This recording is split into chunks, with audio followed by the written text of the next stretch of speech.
ស្ដីអ្នកនរគ្នាហ្នឹងហើយឥឡូវហ្នឹងយើងកំពុងតែមកញ៉ាំhot pot គេហៅស៊ុបចិនហ្នឹងបងប្អូននៅខាង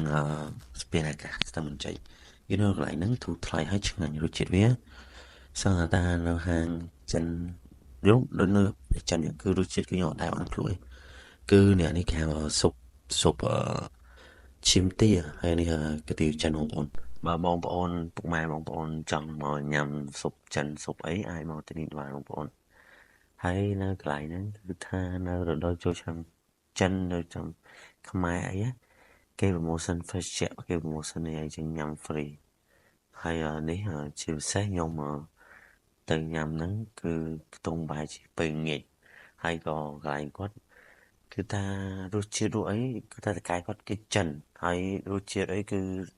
ថាបែបស្រុកចិនហ្មងហើយ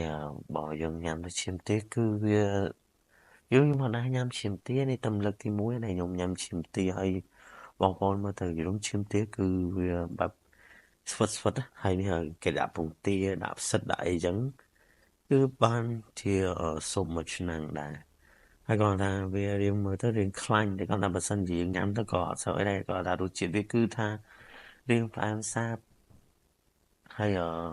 វារៀងប្រៃតិចហើយគេមានទឹកជ្រលក់ទឹកអីគេដើម្បីឲ្យយើងដាក់លាយវាជ្រលក់ជាមួយទឹកស៊ីអ៊ីវមកពីស្រុកចិនណារួមមកនៅស្រុកខ្មែរយើងពីច្រើនគឺអត់ដែរមានអ្នកណាគេសូវជួយចិត្តញ៉ាំរបៀបចឹងតែនេះខ្ញុំបានទៅញ៉ាំហ្នឹងគេថាបានញ៉ាំពីរបីដងហើយតែគាត់ថាញ៉ាំលើនេះគឺឆ្ងាញ់យល់ថាយើងជាប់ចិត្តនឹងរសជាតិបែបហ្នឹងកាលមុនក៏ខ្ញុំអត់សូវចូលចិត្តញ៉ាំដែរស៊ុបចិនដល់ពេលខ្ញុំមកចាប់ផ្ដើមញ៉ាំមកចាប់ផ្ដើមអីរញឹកញាប់ទៅក៏ចូលចិត្តញ៉ាំចឹងដែរ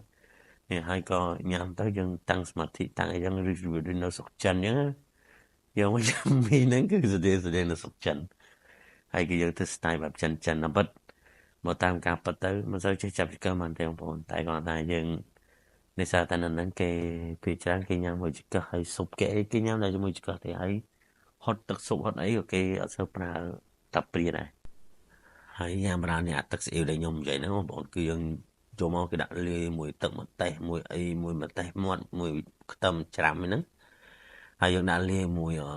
ដែលថាស៊ុបចិនកាទៀវចិនហ្នឹងហើយយើងញ៉ាំមួយជក់ខ្ទឹមអូជាតិហ្នឹងបងប្អូនគឺថាខ្ញុំចិត្តទៅញ៉ាំ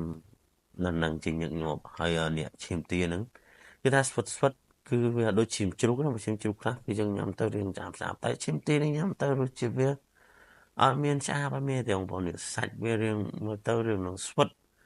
យើងធ្លាប់ឃើញឈាមខ្លះផុយតែឈាមទាវាមិនវាទៅជា